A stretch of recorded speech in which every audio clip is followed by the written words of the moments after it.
Well, if you'd asked me in May of 2020 if I thought that the Karana Downs and Moggill congregation would become one, I would have laughed at you. There's no way I would have thought that would have happened. I didn't think it was necessary for it to happen.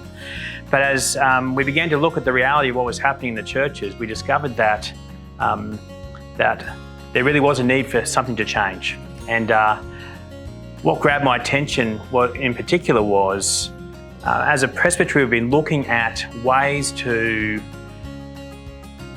organise or reorganise a presbytery with the reality of what's happening in congregations. Some congregations are going brilliantly. Some are going okay and just need a little bit of a hit to help them out a bit.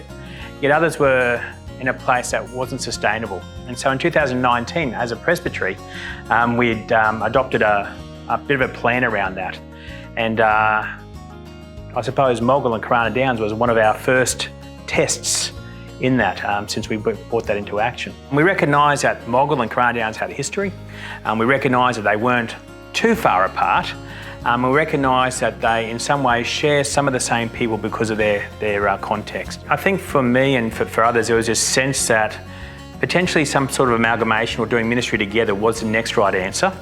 And I have to say that I was delighted in the way that both congregations, and they were led by some people, there was a special team put together, really went, how can we make this work and how can we make this into something that's not the same but different and perhaps maybe even a different focus to what it was before.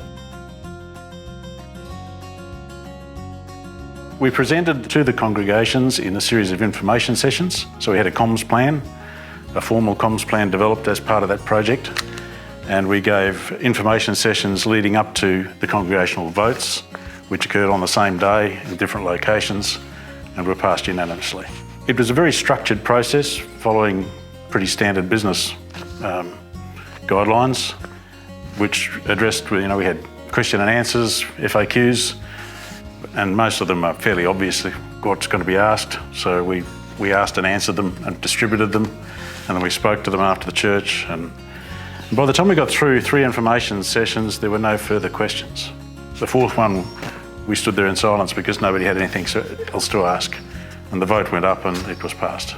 So we're trialling dinner, worship. When there's a 5th Sunday in the month, we all get together at College's Crossing and have an outdoor service. And we are doing a midweek, once a month, reflective service. And just all the different suggestions, we're giving it a go. We had art in creation on the veranda here one Sunday evening.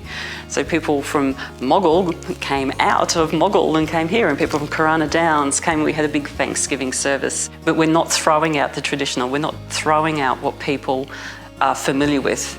And I think that is something that we consciously, as a church council, decided early on, that if you take what people know and throw it out straight away, it's like, bang, that's over, we're something new, you'll probably lose more people who'll just go, oh, I'm uncomfortable.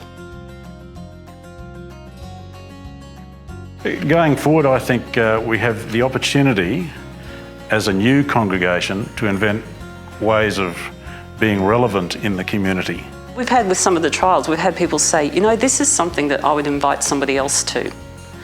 It's like, there's a lot of times that you wouldn't invite your friends to church at 9 o'clock on a Sunday morning. It's an uncomfortable time for a lot of people, or uncomfortable situation, but yeah, I could invite someone to that. I haven't, we've seen a few people engage who haven't been engaging a lot, just because 9 o'clock Sunday morning is not a fantastic time for them.